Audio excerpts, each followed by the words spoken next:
கேட்காம போயிட்டாங்கப்பா. நாங்க தலையால அடிச்சுட்டு போவேன், நான் கேட்கலப்பா.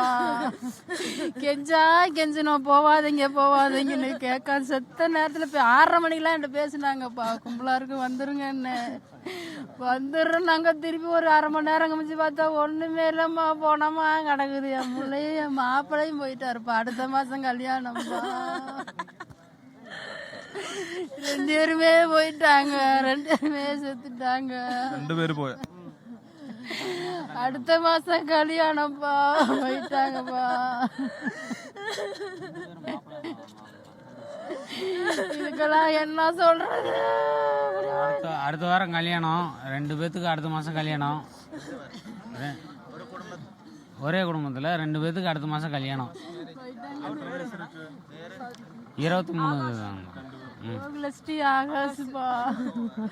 கோகுலஸ்ரீ ஆகாஷ் 2 பேரும் கல்யாணம்.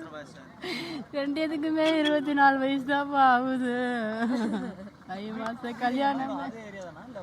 அவங்க கரூர் மாப்பிள்ளை, நான் உப்படமங்கலம் தம்பி. எங்கிட்ட 2 மணிக்கெல்லாம் பேசிட்டு தான்ப்பா போனாங்க. நாங்கள் ஓரமாக கரூருங்கிறனால போனாங்க. மழை நானும் விட்டுருக்க மாட்டேன். தெரிஞ்சவங்க வீட்டில் மாடியில் நிற்கிறேன்னு சொன்னாங்க. இறங்கி வர்றப்போ தான்ப்பா என் பிள்ளைய கொண்டுட்டானுங்க. 2த்தையுமே கொண்டுட்டாங்க. மிதிச்சே கொண்டுட்டாங்க. ஐயோ இல்லையா என்ன சொல்றாருன்னு எனக்கு புரியல. நானும் கூட தாப்பா இருந்தேன். இப்போ ரிட்டர்ன் வர்றப்போ தாப்பா செத்துட்டாங்க 2 பேரும். 6:30 மணிக்கு பேசணும். செல்ஃபி இருக்கு இருக்குது பேசுறேன். 6:30 மணிக்கு நான் கும்பலா இருக்கு வந்துருங்க, நாங்க பத்திரமா தான் நிக்கிறோம், வந்துருவோம் அப்படின்னாங்க. செய்தி பார்த்துட்டு தான் நானே போனேன். அடுத்த மாசம் கல்யாணம். போயிட்டாங்க 2 பேருமே போயிட்டாங்க. என் பையன் தப்பிச்சுக்கிட்டியா. 3 பேரும் தான் போனாங்க வண்டியில. பையன் தப்பிச்சுக்கிட்டியா. அவங்க 2 பேரும் போயிட்டாங்க. என் பிள்ளைய ஆசையா வளர்த்து பார்த்து வளர்த்து என் பிள்ளைய பறி கொடுத்துட்டப்பா. என்ன மாதிரி எத்தனை பேர் இருப்பாங்க வந்து கதறாங்க. ஒரு பாதுகாப்பும் இல்லாம போய் இந்த விஜய்னு எல்லாரும் செத்துட்டாங்களே. செல்லுல போட்டோலாம் இருக்கு. செல்ஃபி எடுத்த போட்டோ இருக்குப்பா. கடைசியா அவங்க எடுத்தது சந்தோஷமா எடுத்தாங்கப்பா. என் மாப்பிள்ளை, என் பையன், என் புள்ள 3 பேரும் எடுத்து போட்டா. ஐயோ என் பையன் நாங்க 3 பேரும் தான் போனாங்க. என் பையன் 3 பேரும் தான் போனாங்க ஆஸ்பத்திரியில இருந்துட்டு. போனவங்க என் பையனை மட்டும் விட்டுட்டு நீங்க போ மச்சான், நாங்க பின்னாடி வந்துடுறோம். நாங்க திருப்பி வரவே இல்லை. கொன்னுட்டானுங்க.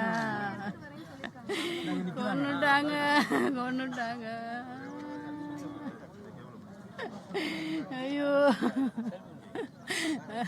அவங்க 2 பேரும் கடைசியா எடுத்த போட்டா தம்பி. அந்த துண்டோட போட்டு இந்த பாரு நாங்க அனுப்புறோம்னு அனுப்பிச்சு விட்டாங்க தம்பி. ஐயோ 2 பேரும் நல்லா பொண்ணு மாப்பிள்ளை மாதிரி போய் இப்படி கருமாதிரியா ஆயிட்டாங்களே தம்பி. என் பிள்ளைய பார்த்து பொத்தி வளர்த்தேன் தம்பி. காலேஜில் ப்ரொஃபஸரா இருந்தவ இப்படி போயிட்டாளே. அவ சிங்கமாட்ட இருப்பா தம்பி. போயிட்டா தம்பி. கடைசியா எடுத்த போட்டா என் பிள்ளை 3 நாளா தூங்காம இருந்து போறேன்னு இப்படி போயிட்டா தம்பி. ஐயோ நான் கெஞ்சினேனே, வண்டி ஏறுறப்ப கூட கெஞ்சினேன் போவாதீங்கன்னு. அங்கே மாடியில் நின்றுக்குவோம், கீழே நிற்க மாட்டாங்கன்னு சொன்னனால நான் ஏமாந்து பிடித்து விட்டுட்டு தம்பி என் உள்ள போச்சேன். 2 பேருமே போயிட்டாங்களே. ஆசையா பார்த்து எல்லாம் பண்ணி வாழாதையே போயிட்டாங்களே பாதிலேயே. 2 பேருமே செத்துட்டாங்கப்பா. 2 பேருமே செத்துட்டாங்கப்பா. அளவு என் புள்ள முடி அளவு. என் புள்ள அளவான புள்ளப்பா. பதறி போயிட்டாங்களே. என்ன பதற விட்டுட்டு போயிட்டாங்களே. ஐயோ சாவறதுக்கு தான் இப்படி போனாங்களா?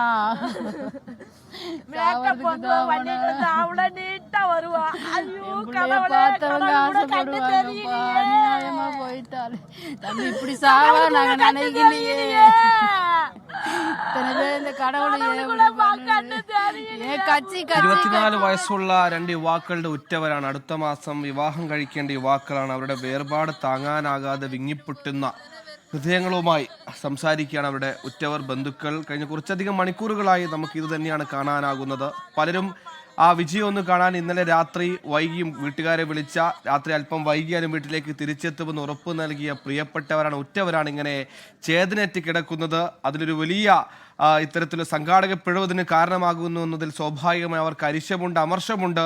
അതും വിജയ് എന്നവർ താരാരാധന നടത്തിയ ഒരു താരത്തിന്റെ പരിപാടിയിൽ കൃത്യമായ മാനദണ്ഡങ്ങൾ പാലിക്കപ്പെട്ടിട്ടില്ല എന്ന ആരോപണങ്ങൾ ഉയരുമ്പോൾ ആ പ്രതിഷേധവും അമർഷവും ആ ജനങ്ങൾ തുറന്നു പറഞ്ഞതിനപ്പുറത്തേക്ക് അവരുടെ പ്രിയപ്പെട്ടവർ ഇല്ലാതായതിന്റെ വേദന അതവർക്ക് മറച്ചുവെക്കാനാകുന്നില്ല, പിടിച്ച് താങ്ങി നിർത്താനാകുന്നില്ല. അങ്ങനെ കരൂരും കരൂർ മെഡിക്കൽ കോളേജ് പരിസരവും സങ്കടക്കടലായി വിതുമ്പുന്ന കാഴ്ചകളാണ് നമ്മൾ കാണുന്നത്. നേരത്തെ പറഞ്ഞതുപോലെ 10ഉം 15ഉം വയസ്സുള്ള 2 കുട്ടികൾ, അവരുടെ ഉറ്റവരെയും നമ്മൾ നേരത്തെ സംസാരിച്ചു. മാതാവ് ഈ പറയുന്ന ടെക്സ്റ്റൈൽ കമ്പനിയിൽ ജോലിക്ക് പോകുന്നതാണ്, അച്ഛൻ പാചകക്കാരാണ്. അങ്ങനെ സാധാരണക്കാരനെ ഒരുപാട് മനുഷ്യർ ജീവിക്കുന്ന, ദിവസവേതനത്തിന് ജോലി ചെയ്യുന്ന, ജീവിതത്തിൽ വലിയ സ്വപ്നങ്ങൾ കണ്ടു പരിചിതമല്ലാത്ത, എന്നാൽ വിജയ് എന്ന നടനോട് അടങ്ങാത്ത ആരാധനയുള്ള ഒരു കൂട്ടം മനുഷ്യർ ഈ കരൂരിൽ നിന്ന് അല്പം ഉള്ളോട്ടുള്ളൊരു പ്രദേശത്താണ് ഈ യോഗം നടത്തിയത്. ആ സ്ഥലം തെരഞ്ഞെടുക്കുന്നതിൽ തുടക്കം മുതലേ വലിയ വിമർശനങ്ങൾ ഉണ്ടായിരുന്നു. അങ്ങനെ ആ ഒരു സ്ഥലത്തിന്റെ ടെറൈൻ എടുത്ത് പരിശോധിച്ചാൽ അങ്ങനെ ഈ പറഞ്ഞതുപോലെ കണ്ടമാനം ജനങ്ങൾക്ക് തിങ്ങി നിറഞ്ഞു നിൽക്കാൻ പറ്റുന്നൊരു ഇടമല്ല. ചുറ്റും വീടുകളാണ്, ഫ്ളാറ്റുകളാണ്.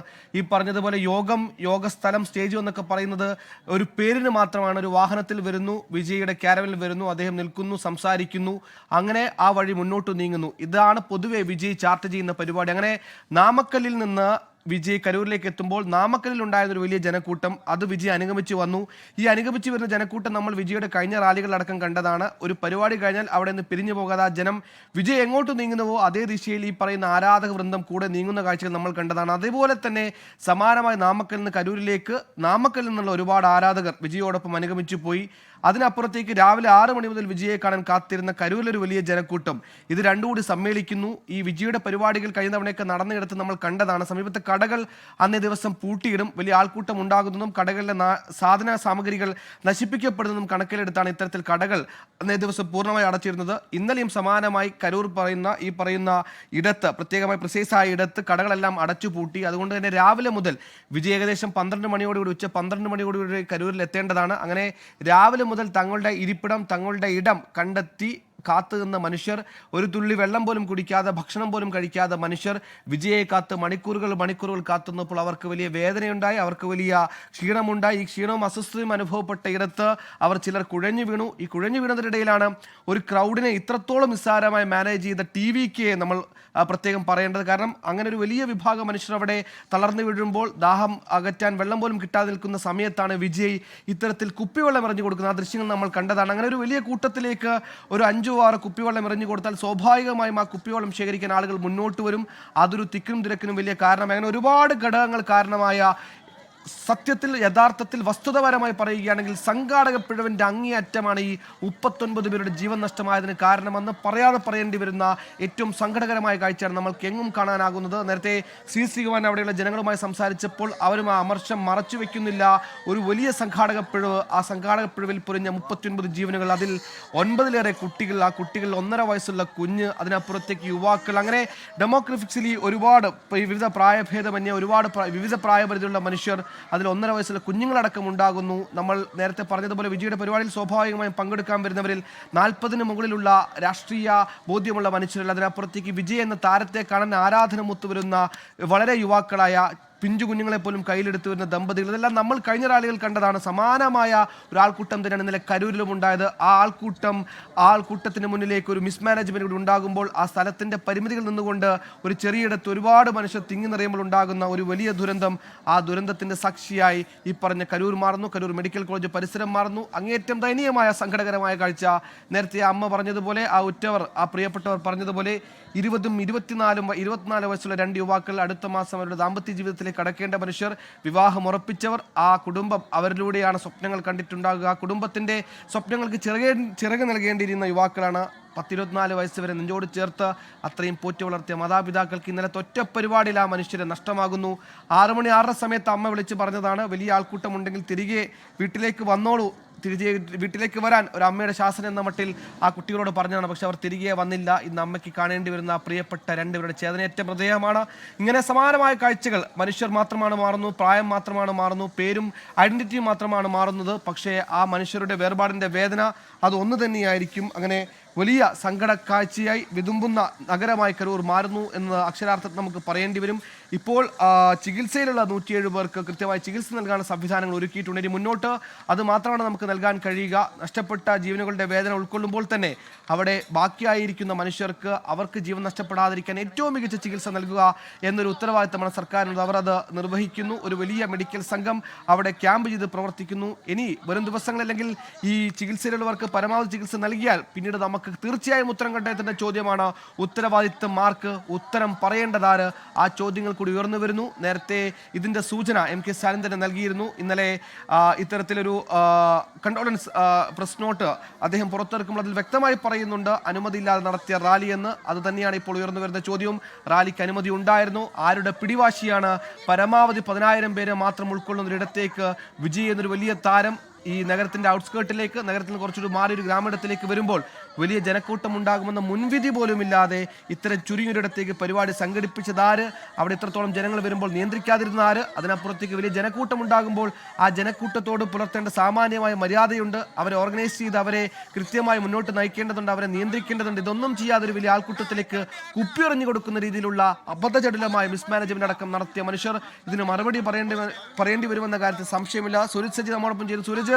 സുരജ്, ഈ പോയ മണിക്കൂറുകൾ മുതൽ നമുക്ക് കാണാൻ കഴിയുന്ന കാഴ്ച ഇതാണ്. മോർച്ചറിക്ക് മുമ്പിൽ തടിച്ചുകൂടിയ ജനങ്ങളാണ്. 38 വരെ തിരിച്ചറിഞ്ഞു. ഇനി ഓരോ മൃതദേഹങ്ങളും പോസ്റ്റ്മോർട്ടം പൂർത്തിയാക്കി ഇവർക്ക് വിട്ടുകൊടുക്കേണ്ടതുണ്ട്. അത് ഏറ്റുവാങ്ങേണ്ടി വരുമ്പോൾ അവർക്കുണ്ടാകുന്ന വേദന, സങ്കടം. കാരണം ഇന്നലെ അവർ അവരുടെ ഉറ്റവരോടും ബന്ധുക്കളും സുഹൃത്തുക്കളോടും ഒക്കെ പറഞ്ഞു പോയിട്ടുണ്ടാവുക സിനിമകളിൽ താരമായി നിറഞ്ഞ അവരുടെ പ്രിയ താരത്തെ ഒന്ന് കണ്ടുവരാമെന്ന് ഉറപ്പിന്മേൽ പോയ മനുഷ്യരാണ്. പക്ഷേ ഇന്നലെ രാത്രി വൈകിയും തിരിച്ചെത്താത്ത മനുഷ്യർ ഇന്ന് രാവിലെ ചേതനയേറ്റ് മോർച്ചറിക്ക് മുമ്പിൽ അവരുടെ പ്രിയപ്പെട്ടവരോട് ഒരു വാക്കുപോലും മിണ്ടാനാകാത്ത അവസ്ഥയിൽ ചലനമറ്റ് നിൽക്കേണ്ടി വരുന്നൊരു കാഴ്ച. അത് അങ്ങേറ്റം സങ്കടകരമായ കാഴ്ചയാണ്. അവർക്ക് താങ്ങാവുന്നതിനും അപ്പുറമാണ്. ലോകത്തെവിടെയായാലും ഏത് സമയത്തും 24 വാർത്തകളും ഓഗ്മെന്റഡ് റിയാലിറ്റി പാക്കേജുകളും എക്സ്പ്ലെയിനറുകളും വിശദമായി കാണാൻ ഞങ്ങളുടെ YouTube ചാനൽ നിങ്ങൾക്ക് സബ്സ്ക്രൈബ് ചെയ്യാം.